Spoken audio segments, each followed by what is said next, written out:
Personal life, private, राज की बात, ये इंसान की जिंदगी का अहम तरीन एक पहलू है। अच्छा, कुछ लोग ऐसे होते हैं जिनकी रसाई घर के अंदर तक होती है, जैसे कारपेंटर, लकड़ी का काम करने वाले, पेंट करने वाले, सफाई करने वाले, और वो कुछ अरसा तो घर में रहते हैं तो कुछ ना कुछ तो उनके कान में चला ही जाता है। और फिर ये जो मुबल्लिगीन होते हैं, नेकी की दावत देने वाले होते हैं, लोग इनसे भी राज की बातें करते हैं, दुआ के लिए कहते हैं और बहुत कुछ सुना देते हैं, बहुत कुछ बता देते हैं जो बताने जैसा नहीं होता।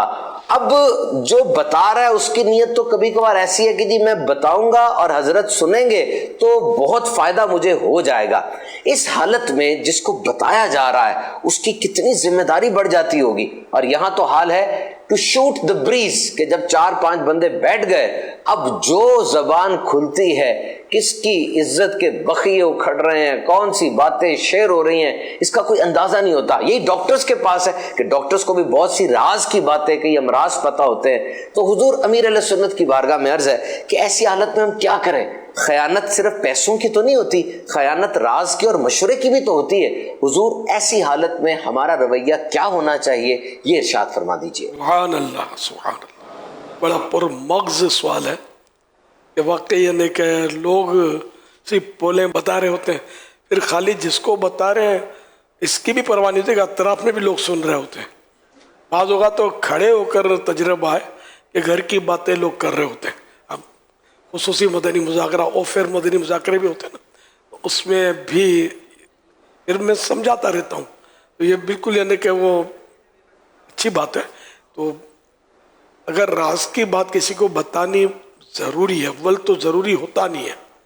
अगर दुआ का कहना है किसी को, मतलब जैसे कि इमाम साहब को या मौलाना साहब को, लोग उलमा को दुआ के लिए अर्ज़ करते हैं, तो उसमें भी ये ज़रूरी नहीं है ना कि आप वो सारी अपनी पोल खोल दें उसके सामने।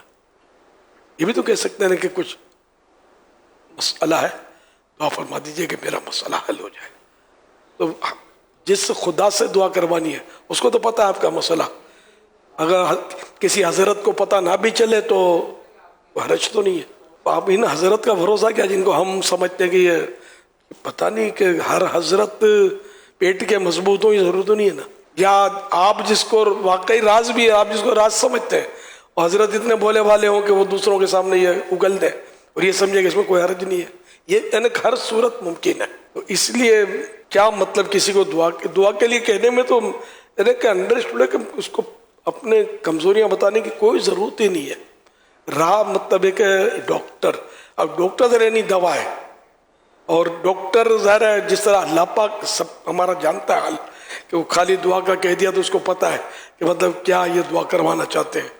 लोग नेक बंदों के ज़रिए दुआ करवाते हैं, अच्छी बात है, तो करवानी चाहिए, लेकिन राज हत्तल इम्कान उनको ना बताया जाए। और डॉक्टर को तो बतानी पड़ेंगी बास कमज़ोरियाँ कि जिसकी वजह से वो आपको दवा दे सकेगा, वरना आप उसके साथ मुबम बात करेंगे तो फिर वो इलाज प्रॉपर हो नहीं सकेगा। तो उनको भी इतना बताया जाए जितनी ज़रूरत है, तो जब ज़रूरत ना हो तो बताया ही ना जाए। कि किसी ने कहा है बशर राज़े दिली कहकर जलील व ख़ार होता है, निकल जाती है जब खुशबू तो गुल बेकार होता है। इंसान जब अपनी राज की बात किसी को कह दे, अब लाख उसको समझाए, किसी को बोलना मत, एहतियात करना, तो खतरा होता है कि अब जो इन दो होठों में नहीं समाई वो कहाँ समाएगी। अपने होठों में नहीं समाई और दूसरे होठों पर क्या मतलब है कि एतमाद कि वहाँ समा जाएगी। तो यूँ एहतियात, जैसी बात जैसा राज, तो एहतियात करनी चाहिए। इस तरह मतलब हमें भी कोई सी बातें लोग बताते हैं, मुझे तो पता नहीं कितनी बातें लोग बता देते हैं, लेकिन ज़ाहिर है कि किसी को करनी नहीं होती ना बातें, हर बात नहीं करनी होती है। बाज़ बातें ऐसी होती है कि वो प्लस वाली होती है और बाज़ माइनस वाली होती है। तो इतनी अपने को समझदारी होनी चाहिए कि कौन सी किसी की बात दूसरे को करनी है और कौन सी नहीं करनी।